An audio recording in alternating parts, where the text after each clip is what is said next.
Good morning, guys. So I had a problem. The problem with the headlights, both my headlights weren't working on the VFR Vtec 800 Vtec. So first of all, if you open this side, you open this bolt, you open a little bolt over here, and you pull this out. It's also got a little plastic grommet that goes in there. If you pull this out, then you've got this fuse box. The fuse box over here, it's got tail lights, it's got some lights, and just check all your fuses in this fuse box. You pull them out and check them with a meter. If you check them with the eye, sometimes you can't see that it's actually there's something wrong with it, that it's fused. So check them with a meter to make sure, and then when you're finished, you can close your fuse box. So what I did is I read up that some guy said there's a power line that comes in here and is activated by your start. So when you start the bike, it disconnects the lights. When it's just in this position, not pushed, the lights are connected. So there is a wire that comes in here, which can be the problem. But in this particular case, it wasn't the problem. So I checked that. I didn't really meter it. I removed the windscreen. So I took the windscreen off. It's pretty easy. You start with these nuts on the inside of the screen over here. Start with those nuts, and then it comes down to more little items to remove over here. It's very simple. It's a simple process. There's a cover that goes over here that just pushes in with lugs into there, and because once you've taken these off, then these just pop out. So all in all, just dismantle this, take off the screen. Just be careful of the screen. The screen actually pushes in here, and it's got a little hook that slides down, so don't pull it straight out, slide it up, and then it'll come off. I actually broke one of my little lugs that go in there. I snapped it off. So this gives you access to your relays, and you'll see that the relays, this over here is your high relay, okay, this is your indicator relay, flicker relay, and this is your low relay. Now both the high relay and the low relay are fed power on this line, this black and red. Can you see the black and red line? They fed power on the black and red line, okay, and that power then goes out on the low. It goes out on that white line. So that white line, if you have a look down there on the low, yeah, there on that side, it's actually on the other side. So let me go around this way. So that white line from the low relay goes down, and it feeds. You can see the white line in there. So it feeds to there, that white line. The green is obviously your earth, okay. So that one feeds there. That's the feed to your low lights, your earth. Then the high beam, you've got this blue and white that feeds the high beam. So now if you've got a meter, you can actually check from this point over here on the blue and white. You can actually check using ohms for continuity. Put it on 200, and then check. You put it on here, and you put it on your actual the corresponding color on your high relay, which here it is here. So you'll put it on your corresponding color on your high relay, which is the white and blue. Yeah, blue and actually blue and gray, or whatever that is. Yeah, blue and gray, and blue and gray. So there's your blue and gray over there. So what happens with these relays, both the high and the low relay? Your switch over here, your low switch, sends a feed to the relay, okay, which causes the relay to close. So that comes in on the other line that's there. You can see there's another line. On this one it's the blue and white. So on the low beam it's a blue and white. It comes in on the blue and white, it goes through the relay, and then it causes, in the relay it causes the white and in this case the black and red, actually the black and red over there, and the white and blue.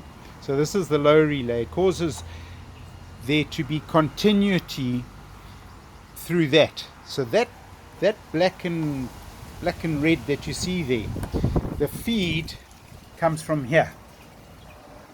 So on the left hand side of your bike, so if you're looking at the bike from there, on the left hand side you got this little fuse box, and that little fuse over there. Okay, that little fuse supplies a constant live of 12 volt to both your low relay and your high relay, high beam and low beam. So there's a constant on that black and red. You can see the black and red there, and you can see the black and red on the other one right next to it. There's two black and red. Those black and reds come from here. They come from there. On this side, that goes to the battery. On that side, that comes down, and it goes through this fuse line over here. So on this fuse line, you've got two plugs. Not that one, sorry, it's this one. You've got this blue plug, and you can see with the problem that I had a problem where I opened this relay and I checked from the black and red, which is supposed to be a power feed, a permanent power feed, and I put the positive on there and I put the negative on there, and then I checked for 12 volts, and I was getting a reading of about 8 volts. So I was getting the reading of 8 volts. I was also getting the reading from here of 12 volts. So the relay was clicking. It was clicking on. But the 8 volts from here wasn't sufficient to activate the lights. So then, because I was getting 8 volts there, I knew I'm supposed to get 12 volts. So that's why I tested from the outgoing line here to the red to check if I had continuity. So when I checked it with the ohms, on 200 ohms it read that it wasn't measuring anything. When I put it up to 2 million ohms, it actually did read that there was some kind of resistance. So that tells me, because there's not a clear circuit from there to there, it tells me that there's a resistance somewhere on the line that is a problem. And that led me to this. So from there, this comes down, comes into here, as there it is there. There's your black and red coming in. You can see it there. So I've taped this all up now. Done a real professional job at that. And so what I did is where it went into here, the corresponding outgoing circuit which feeds the lights, I cut it, and I cut it at the bottom, and I just bypassed it. So having bypassed it now I've got continuity from here through there all the way up to my black and red on my relays. So there's your black and red, and there's your black and red. So now I've got permanent live feed to that black and red. So because I've got permanent live feed and to the black and red, and then on the corresponding opposite side of the black and red, that actually goes to the blue. On the high there's the blue there, and on the low it's a white, as I've shown you already. High blue, there's the blue, and on the low it's the white. So in short, your circuit is designed to have a constant feed at this relay, that when you switch this, it activates the low relay, and it closes the circuit that sends the power to the lights. So your power is not going to the lights from here, it's going from here, from there. That's where your power source for your lights is. It's on that 20 amp fuse, and that runs. So hopefully this will help you before you even start to understand how the lighting system on this bike works.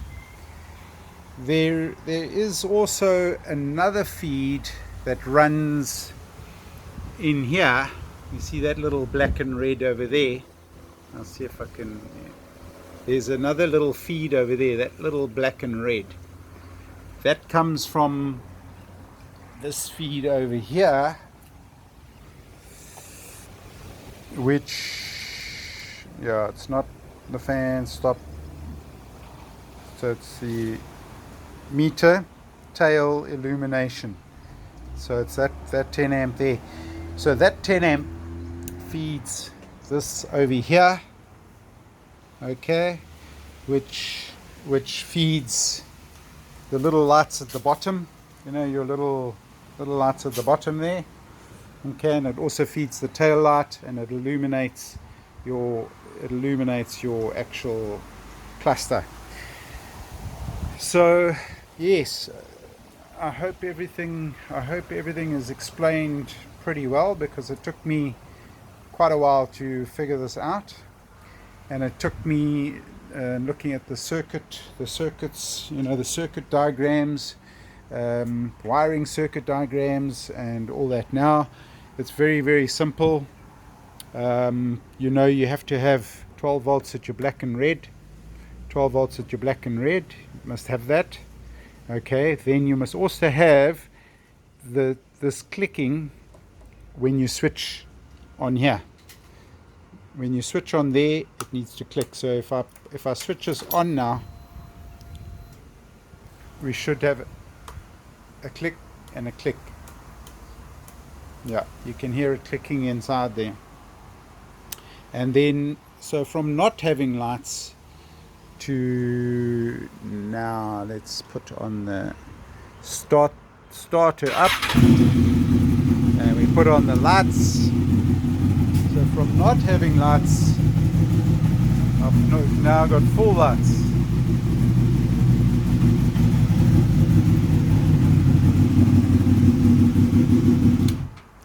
I hope this video helps you, and I hope that it makes it a lot more simpler and easier to understand, and this part of the lighting system. And yeah, it is always frustrating, but thanks for watching, and if you want to, you can like and subscribe. If you don't, well, maybe we'll see you around again sometime. Thanks then, bye bye.